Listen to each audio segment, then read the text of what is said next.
안녕하세요, 우기북입니다. 여러분들은 혹시 다양한 책들을 섭렵해보고 싶다는 욕구를 가져보신 적 있나요? 저는 사실 이런 욕구를 매일 느끼고 있는데요. 그래서 책을 미친듯이 읽어내는 사람들의 비결이 무엇인지 궁금할 때가 많았습니다. 오늘은 제가 그동안 독서를 해오면서 얻은 깨달음들을 나눠보고 싶습니다. 하루 15분 책 읽어주기의 힘에서 짐 트렐리즈는 말합니다. 책을 많이 읽으면 읽기에 점점 능숙해지고, 능숙해지면 더 좋아하게 되고, 좋아하게 되면 더 읽게 된다. 선순환이 일어나게 된다. 그리고 책을 많이 읽으면 더 많이 알게 된다. 더 많이 알수록 더 명석해진다. 읽는 것만으로도 너무너무 큰 동기부여가 되고, 나도 꾸준히 읽어봐야겠다 라는 생각을 하게 되는데요. 독서뿐만이 아니죠. 모든 분야가 같다고 생각합니다. 아예 경험해보지 못한 상태에는 어떠한 즐거움도 느낄 수 없습니다. 독서 또한 처음에는 고역일 수밖에 없어요. 망망대해 같은 지식의 세계에서 내가 도대체 어디에서 둥둥 떠다니고 있는 것인지 알 수가 없습니다. 이해하는 것만으로도 너무너무 벅찬 거죠. 하지만 포기하지 않고 꾸준히 한 권씩 한 권씩 읽어가다 보면 점차 이해하는 것들이 많아집니다.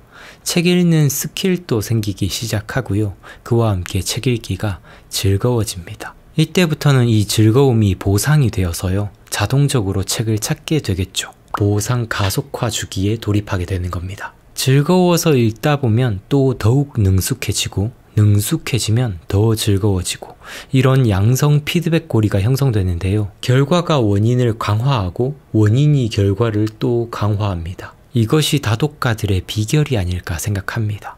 즉, 어떤 활동이든 그 분야에 대한 지식과 기술이 점차 늘어나면 그 활동 자체가 보상이 되어서 엄청난 즐거움을 준다는 거죠. 이때 가장 추천해드리고 싶은 방법 3가지를 소개해드릴게요.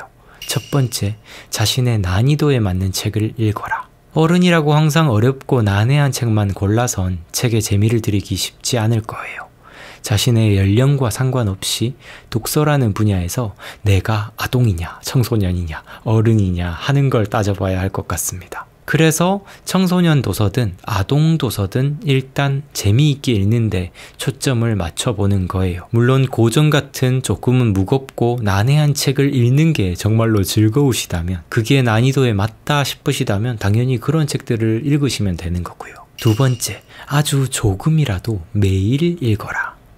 습관을 들이는 비결은 아주 작은 목표를 꾸준히 해나가는 것입니다.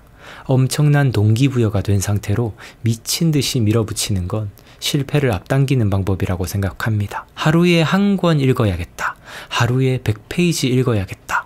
이런 목표보다는 하루에 10페이지라도 매일 꾸준히 읽는 습관을 들여야겠다. 이렇게 생각을 해주시면 더 도움이 될 것 같아요. 그리고 이렇게 가랑비 내리듯이 이어나가다 보면 자연스럽게 독서에 푹 젖게 되는 순간이 올 거라고 생각합니다. 저도 처음에는 독서하는 게 참 힘들었는데요. 나중에 독서에 푹 젖게 되는 그 순간을 넘어서고 나니까 자연스럽게 책을 계속 찾게 되고, 어디를 가든 책을 들고 다니게 되고요. 오히려 책이 없으면 불안해하는 그런 사람이 되어버렸습니다. 세 번째, 함께 읽어라. 맛있는 음식도 좋아하는 사람과 함께 먹으면 더 맛있고, 운동도 함께 할 때 더 즐겁습니다. 독서도 저는 그렇다고 생각해요. 함께 으쌰으쌰하며 독서하고 생각도 나누다 보면 혼자 읽는 것보다 훨씬 더 즐겁고 유익해질 거라 확신합니다. 네, 오늘의 이야기도 여러분들 시청해주셔서 감사드립니다. 오늘 영상이 여러분들께 조금이나마 도움이 되었으면 좋겠어요.